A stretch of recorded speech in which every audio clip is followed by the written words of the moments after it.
Hello everybody, my name is Eliana and welcome back to my videos.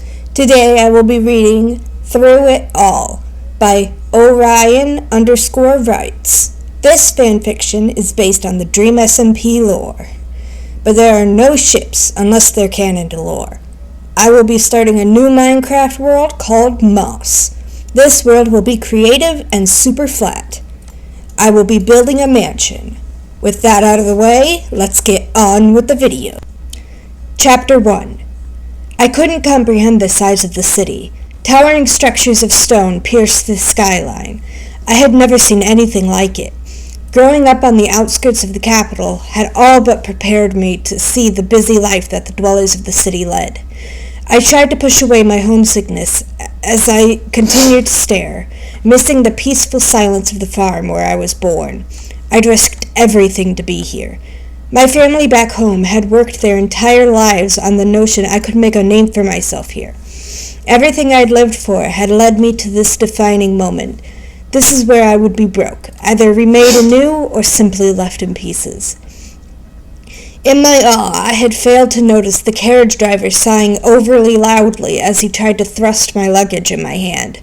Oh, sorry, I'll get that now. I chuckled nervously, taking my single bag. I paused, taking a few shaky breaths. This was it.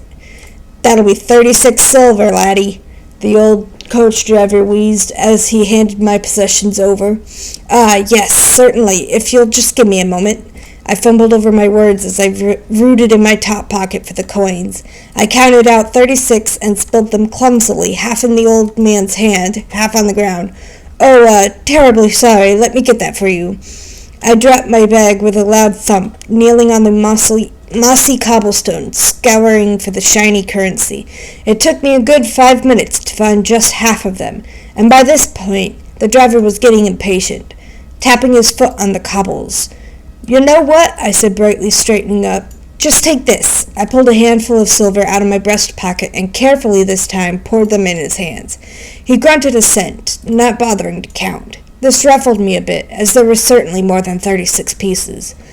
Yep, keep the change, I yelled, trying to sound happy and positive as the coach pulled away from me. I doubted the man had even heard. I sighed, dropping back to the floor. In my haste to collect the coins, I'd failed to notice my bag splitting upon impact with the ground, my luggage spilling everywhere. I cursed lowly, firstly collecting the remaining coins. When I had the money securely back in my pocket, I set about replacing the items in my bag hurriedly. I didn't worry about precision, excited to enter the city as quickly as possible. I shoved my last item, a brass compass belonging to my grandfather, into the leather bag. I exhaled slowly, jumping up and dusting myself off. The bits of dirt that hung to my clothes sent back to the ground. I took another look at the place that was to be my new home. It was still as stunning. It would take me a while, if ever, to get used to the colossal size of the place. The sheer magnitude of the population was simply a mere observation compared to the main event, the city itself. The streets sprawled like ink-covered ants crawling over fresh parchment. It felt loose, manic, and overall free. I slung the leather bag over my shoulders, taking my first step forward towards the gate. The gate was gigantic, wrought metal structure. Legend has it the bars are enchanted to keep out the unlawful, like thieves and murderers. Or at least that's what Great Nana told me when I was a child. Now, as a young man of 16, it seemed like a simple fantasy, a bedtime story. I admired the skilled metalwork that must have been put into forging such gates. The intricacy was unimaginable. My ears filled with the sounds of life, the laughter of children, the songs of birds, even a talented lute player in the foreground of the first street, playing merrily while a beautiful woman filled the air with sweet melodies as she sang. The radiance was shattered, however, when I found myself stumbling into the queue to enter the city. The normal folk simply entered and exited as they pleased. But as this was my first time here, I had to go through official channels. At the end of the line, there was a young man in a blue uniform waiting to validate my credentials. 2 armed guards standing behind him, casting threatening looks upon everyone who passed through. Despite knowing I had my identity card and birth certificate with me, I couldn't help but feel uneasy that something may go wrong, and that these guards would end up dragging me away to rot forever. Great man's stories have filled my head with falsehoods, I thought to myself. I have nothing to fear. They are simply here to protect the city. I bounced on the balls of my feet, anxious to get inside the walls and start my new life. My future was calling. I could hear it nearly as clear as the singing woman a few yards into the city. The first thing I will do upon entry, I swore to myself, is tip her for giving my ears pleasant company while I awaited admission. I smiled widely at the uniformed man as I approached the desk. His tired green eyes regarded me warily. He had probably seen the like of me before, young and brimming with hope of fortune. I'd heard so many stories of people from the outer traveling to the city and finding a new life. Name? His voice was monotonous and bored, but my bubbly excitement overplayed his dull outlook. Tommy! Full name, he tutted. My face flushed with embarrassment. My first time speaking to anyone from the city, and I'd already made a fool of myself. I cursed how giddy I was. Tommy Innitson. I tried again, my smile weakening with each second. Identity card? Ah, yes, I have it right here. I had already taken my card out of my bag to avoid any unprofessional fumbling. I wanted to make a good impression. Et voila! I produced it from inside my traveling cloak. The uniformed man seemed sick of me already, but I wasn't going to let that get me down. Birth certificate? I made to reply, but a cacophony of noise interrupted me. I searched for the source, finding it to be coming from the city. My eyes widened at the sight of a young man who was very tall, yelling at a somewhat regretful-looking mob. How can you comply as he sits listlessly on the throne, refusing to show his face? Independence is the only option, and I will not sit by and... The man's words were cut off by one of the mob members slamming a fist into his face. I jumped at the sound of impact, watching the man stagger around before falling to the ground. He sat up a second later, pushing his curly brown hair back and readjusting his black cotton beanie. The group advanced on him further, yelling obscenities, naming the man a traitor and calling for his death. This was not what I had expected from the city. When I thought the sight couldn't get any weirder, the person to break up the fight was none other than the singing lady. She marched forward, face furious. To hell with all of you! How dare you inflict harm on a man simply sharing his opinion? You should be ashamed! Her scolding was something I was glad I wasn't on the receiving end of. She helped the man up, smoothing out her blonde hair. The man muttered something under his breath, wiping the blood off his chin before allowing the woman to escort him away. I blinked a few times, barely believing what I'd witnessed. Ignore them. Just some treasonous revolutionary getting what he deserved. It was one of the guards who spoke. He smiled maliciously at me, revealing a set of discolored teeth. I tried not to physically shrink back as I handed over my birth certificate to the man. I barely registered the stamp going down on the yellowy paper, my eyes wandering back to the street.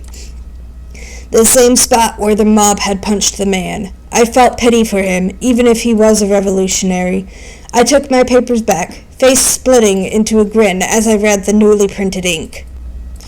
Cleared for entry, it read. I thanked the man, and he simply nodded, saying only one thing before ushering me on. Welcome to Lemamberg, Tommy Innitson. Chapter 2. The city was a flurry of color around me. I was awestruck by the intensity of everything, and my eyes struggled to take everything in. I was aware I probably looked stupid, rotating slowly, mouth open, trying to comprehend it all. People pushed past me in their hurry to reach whatever destination they found attainable. I caught snippets of conversation as I passed through the amassing crowd, trying to reach the inn I'd already booked a room at. I didn't need to walk long. The Orion Inn stood musty and dull against the vibrant backdrop. It wasn't what I was expected, but it was what I had.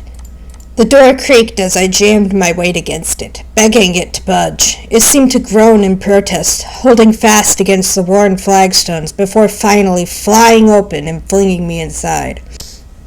I had to squint against the lack of light, the only source being a lonely, flickering candle upon the bar. I swallowed thickly as the wizened barman leered at me through cracked glasses, rotten teeth on show. Hello. My name is Tommy. I booked a room here a few weeks ago. I trailed off quietly, the emptiness and darkness of the inn setting me on edge. We're not taking visitors right now. The barman's voice was gruff and barely distinguishable. Yes, but I paid quite a lot of money in advance to stay here, so if I could just have my room key, I'll be on my way. My voice was full of fake cheer as I tried to hide how nervous I was. I said no visitors. Out! He pointed a twisted and swollen finger at the door. There has to be a mistake. Look, Out! Is there anywhere else I might be able to stay? I started. Are you deaf, boy? I said out! I didn't try and argue this time, simply muttering an apology and walking out the door. The city seemed less vibrant now as I trudged up the cobbled street with the flow of population. I kept my head down and meandered aimlessly, having no idea what to do. At first I'd searched the shop fronts avidly as I passed, hoping to find another place to stay. No such luck. I'd since given up on the idea, sitting hopelessly on a spruce bench, watching the people go by. What was I to do? I had no place to stay, and I was all alone. 2 weeks later. I'd given up. I lost the last of my money yesterday. Just go get a loaf of bread. The bread had also gone, as I'd torn through it ravenously, devouring it in minutes. I'd sold all my belongings, save my grandfather's compass. I had nothing. My body was weak with hunger and dehydration, and I laid curled up in a dingy alleyway off the outer streets. Everything ached. I tried to find work, but to no avail. No one wanted a fruitlessly positive boy from the outer. They wanted people with experience, the experience I didn't have. My nativity had been shattered like glass. There was no place for me here. But as I tried to make things work, my money had slipped away until the point where I couldn't afford the carriage back home. I was miles away from my family's farm. Walking wasn't an option. I was homeless and broke, living on the streets of a bustling city. Every day would bring shouting and fights. It wasn't the pleasant, safe place I thought it was. I'd seen revolutionaries paraded through the streets and hung in the town square by Lord George for treason. The man I'd seen beaten up by the mob hadn't been brought to the gallows yet. He must have gone away into hiding, a smart move. I heard the speeches Lord George shouted as the traitors swung, claiming the mysterious King dreamed to be a kind and benevolent ruler. If he was as benevolent and forgiving as claimed, would I be living a life of luxury instead of on the streets? I'd thought to myself bitterly. The king himself was never at the executions. He rarely made public appearances, and if he did, his face was hidden behind a crude white mask, bearing only a creepily innocent smiley face. You could hear the revolutionaries screaming obscenities as they gathered outside the palace. The darkness was settling on the city now. The gas lamps flickered on in the street adjacent to my alley. I shivered, curling tighter into myself against the biting wind. I closed my eyes, begging for sleep or death. It mattered not which. Just an excuse to feel numb to the pain, even for a little while. My stomach felt like an empty cavern, yearning to be full. My lips were cracked and dry.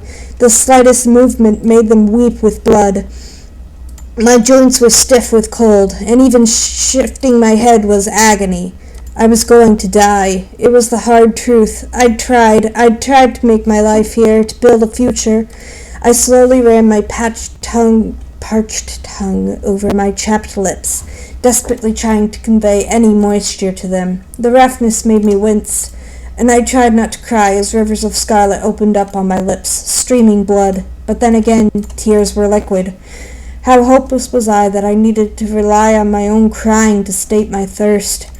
My ears caught the distinguished sound of shoes upon the floor. I strained to hear faint voices, thick with boredom and menace. Oi, boss, I think there's something moving over there. I could only widen my eyes as the silhouette of a lean shadowed the alley. It's probably just an animal, Skeppy. The second voice set me on edge. Something about his tonality made my skin crawl. The first voice had been squeaky and accented, and I was reminded vividly of a rat. But the second one, it terrified me. My fear deepened as this man's figure was backlit by the gas lamps, and I saw his burly form, ripped with muscles, the definition of threatening. "No, seriously, boss, there's a kid down there." I held my breath. They'd seen me. "A kid?" "Yes, sir," the figure I dubbed Rat Man confirmed. "Well, let's say hello to the little guy." I wanted to crawl away, run, get away, but I found myself paralyzed, and I laid still, awaiting my fate. The duo advanced on me, and I saw their shadows looming over my weak body. A deathly hoarse whisper formed in my throat. "Please don't hurt me." I winced internally at how my voice sounded, gravelly and scratchy. The bigger man rumbled with laughter as he stopped at my feet, and I saw their faces for the first time. Ratman had a dark face and wavy hazel hair that contrasted with the unkemptness of his accented voice. His accented voice resonated. I swapped my eyes to the other man, the one Ratman referred to as Boss, and tried not to gag. At first I thought his face was just disfigured, but as I got a closer look, I saw the stitching of a mask that was the face of a pig. The eyes had been removed and carved out raggedly. Upon his barely visible hair lay a crude crown, stained with rust and decay. "We're not gonna hurt you, buddy. We want to help you, right, Skeppy?" The man with the pig face mask turned to Ratman. "Certainly, boss," he leered.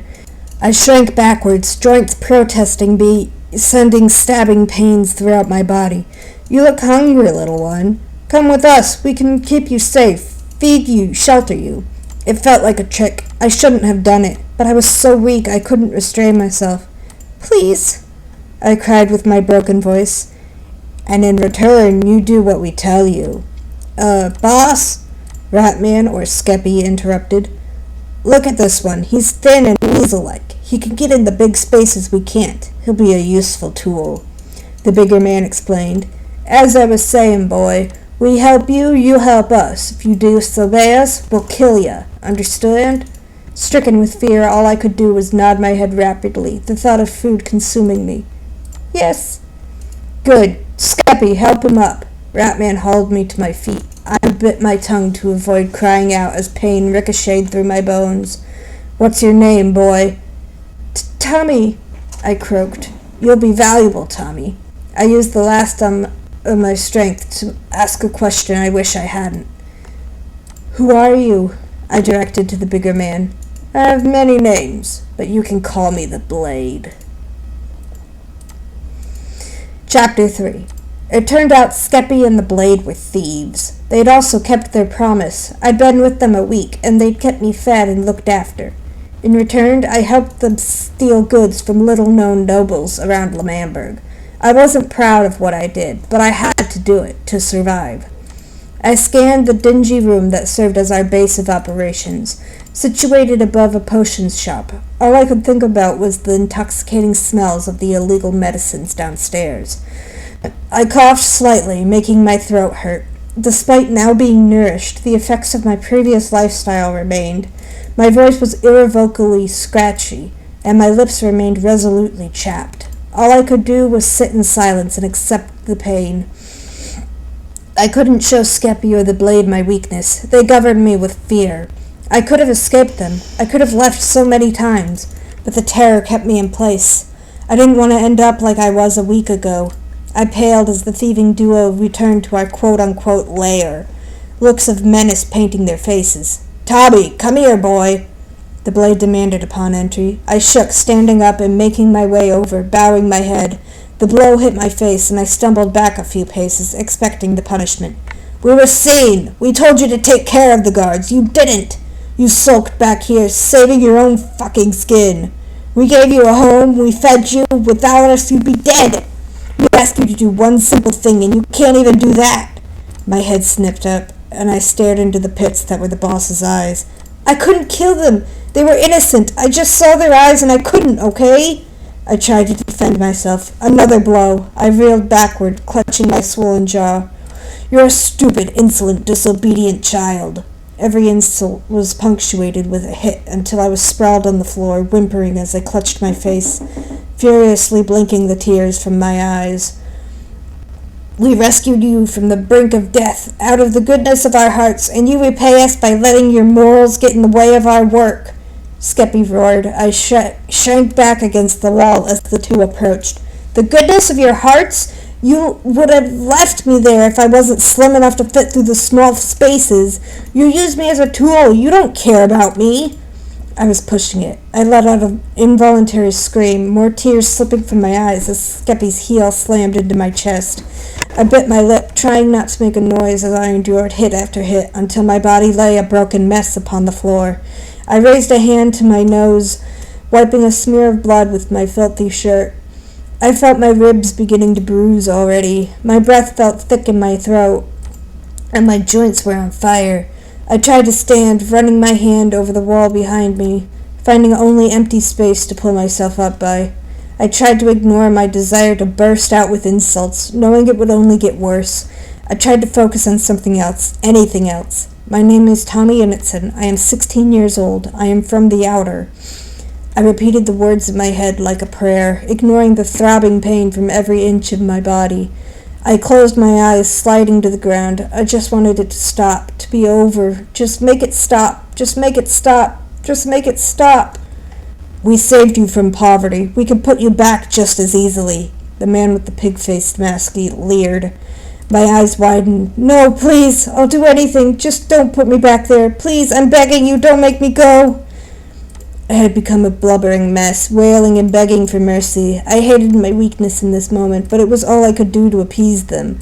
I saved myself by admitting my pain and showing fear. Anything? Please, just don't put me back there.